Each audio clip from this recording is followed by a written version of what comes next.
people look at guns and they say, oh, they're scary, and they want to get rid of them.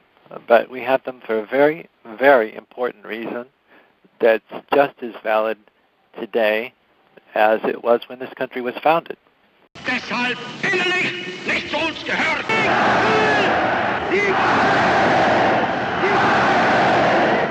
Why do we have a Second Amendment? And the simple answer is so that if we ever had a Hitler in this country, we could stop him, so that the citizens could be the last safeguard of liberty in the United States. It's that simple. As you can read in Federalist 46, Alexander Hamilton calculating that the biggest federal army that could ever be supported by a nation would be about 1% of the population. Right now it's less than 1%.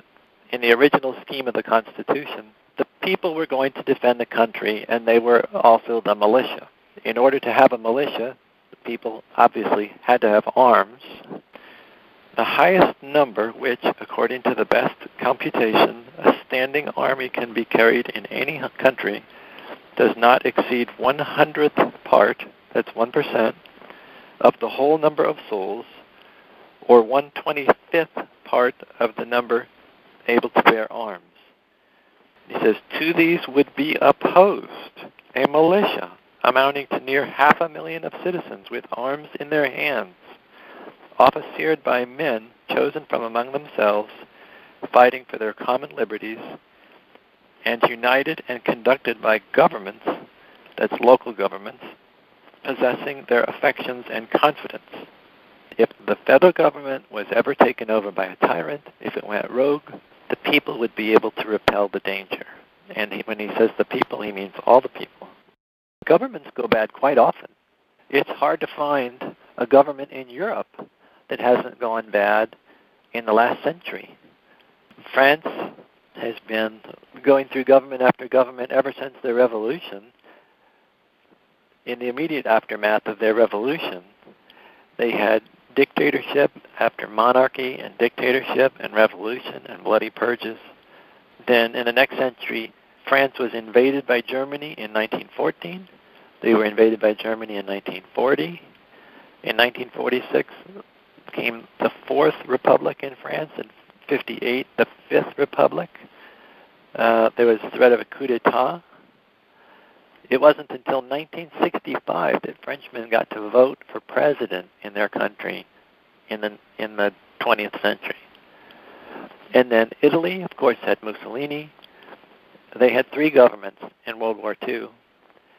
And they started off with a king in 1922. Spain has had a civil war. We know what's happened in Germany. And then we have Russia, Eastern Europe, and, of course, Asia, China, Vietnam, Cambodia. I've been in countries that went bad. I've been in countries that went gulag and secret police bad and mass killings bad. If you look at South America, it's hard to think of a country that hasn't collapsed and had a dictatorship. Look, in Chile, they had a coup d'etat to overthrow Allende, and they had a brutal, repressive police state. How many Europeans and Asians were killed in their own country? In their own country, in the last century? It's 130 million, mostly by their own governments going bad. 130 million. That comes to us from the democide statistics on the University of Hawaii. How many in the United States? Almost none. So why is that? Why do these countries go bad all the time and we don't? And an argument is the Second Amendment, because the people are armed. So it's not that the people march around and threaten politicians. Politicians, they just don't do things that they would do in other countries because they know they shouldn't. And that's healthy. The Zimmerman telegram is from World War I, when Germany sent a secret message to Mexico inviting them to invade the United States. They wanted to create a second front to distract the Americans from the war in Europe. And they promised Mexico land and support.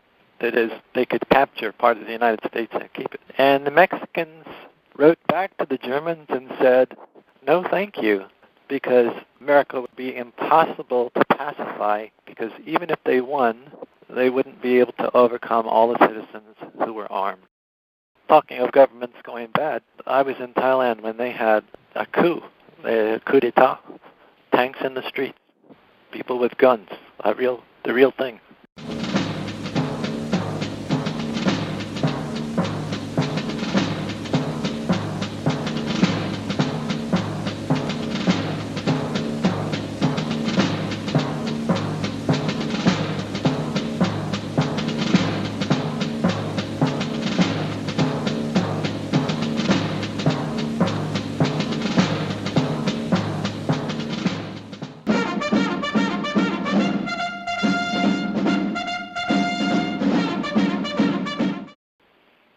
If you don't trust your neighbors, the citizens of America, with firearms, you're saying you don't believe in the fundamental theory of America.